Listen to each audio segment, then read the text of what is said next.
5 দিনের কর্মসূচি নিয়ে বটদ্রবায় পালিত হচ্ছে দোল উৎসব।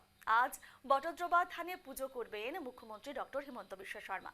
দুপুরে অনুষ্ঠিত হবে ঠাকুরের চরণে আবির অর্পণ উৎসব। ঠাকুরকে স্নান করিয়ে আসনে বসিয়ে সুবাসিত আবির দেওয়া হবে। তখন গায়ন বায়ন অনুষ্ঠান পরিবেশন করবে। এরপর সারা রাত ঠাকুরের সামনে চলবে রাজ্যের বিভিন্ন প্রান্ত থেকে আসা ভক্তদের নাম কীর্তন। আগামীকাল বুধবার পালিত হবে হোলি।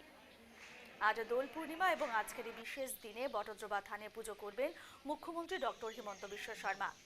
5 দিনের কর্মসূচি নিয়ে বটদ্রবায় পালিত হচ্ছে দোল উৎসব এবং আজ দুপুরে অনুষ্ঠিত হবে ঠাকুরের চরণে আবির অর্পণ উৎসব। ঠাকুরকে স্নান করিয়ে আসনে বসিয়ে সুবাসিত আবির দেওয়া হবে। তখন গায়ন বায়ন অনুষ্ঠান পরিবেশন করবে।